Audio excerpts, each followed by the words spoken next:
ಈ ಬೆಟ್ಟ ಗೊತ್ತಿರೋದು 3200 ಅಡಿ ಕಣ್ರಪ್ಪ. 2.5 ಕಿಲೋಮೀಟರ್ ಬೆಟ್ಟ ಇದು, ಸುಲಭ ಅಲ್ಲ.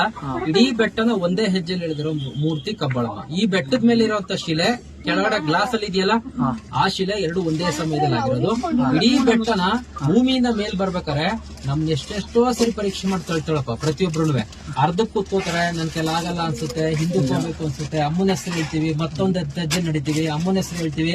ಹೀಗೆ ಒಂದೊಂದೇ ಹೆಜ್ಜೆಗಳನ್ನ ಅಮ್ಮ ಮುಂದಕ್ಕೆ ತಳ್ತಾಳೆ.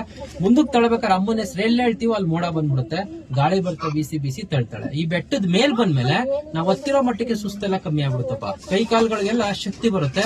ಅಮ್ಮ ಇಲ್ಲಿ ಓಡಾಡ್ತಿದ್ದಾಳೆ. ರಾತ್ರಿ ಸಂಚಾರ ಇದೆಯಪ್ಪ. ಇದೇ ಉದ್ಭವ ತಾಯಿ ಕಬ್ಬಾಳಮ್ಮ ತಮಿಳ್ ಜನ ಕಟ್ಸಿರೋದ್ರಿಂದ ಕರಿಮಾರಿಯಮ್ಮ ಅನ್ನೋ ಹೆಸರು ಕರೀತಾರೆ. ಇವತ್ತಿನ ದಿನ ವಿಶೇಷ ಅಮಾವಾಸ್ಯೆ ವಾರ. ಈ ವಾರ ಅಮಾವಾಸ್ಯೆ ಬೀಳುತ್ತಪ್ಪ. ಇವತ್ತೆಲ್ಲ ಬರೋರ್ಗೆ ಅಮಾವಾಸ್ಯೆ ಕಪ್ಪು ತೀರ್ಥ ಯಂತ್ರಗಳನ್ನ ಕೊಡ್ತೀವಿ. ಯಾರು ಗಾಡಿ ಓಡಿಸ್ತಾರೆ ಅಂತವ್ರ ಕುತ್ತಿಗೆಯಲ್ಲಿ ಯಂತ್ರ ಇದ್ರೆ ಗಾಡಿ ಕೆಳಬಿಡಲ್ಲ. ಕೆಲವರು ಕೋಪ ಜಾಸ್ತಿ, ಗಾಡಿ ಎತ್ಕೊಂಡು ಓಡಿಸ್ತಾರೆ ಅಂತವ್ರಿಗೆ.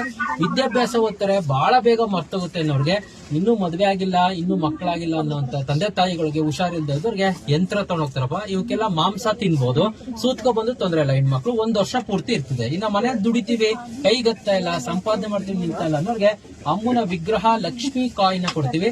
ಈ ಕಾಯಿನ್ ನ ಪರ್ಸ್ ಒಳಗೆ, ಬ್ಯಾಗ್ ಒಳಗೆ, ಬೀರ್ ಒಳಗೆ ಇಟ್ಕೊಂಡ್ರೆ ದುಡ್ಡು ಕಾಸು ನಿಲ್ಲುತ್ತೆ. ಮನೆಗಳಿಗೆ, ಅಂಗಡಿಗಳಿಗೆ ಅಮ್ಮನ ಕಾಯಿ ಕುಡ್ಕೆ ದೃಷ್ಟಿ ತಡೆ ಹೊಡಿತೀವಪ್ಪ. ಹರಕೆ ಕಾಣಕ್ಕೆ ತಾಯಿ ಉಂಡಿಗೆ ಹಾಕ್ಬೋದು. ನಮಸ್ಕಾರ ಮಾಡ್ಕೊಳ್ಳಿ. ಕೈ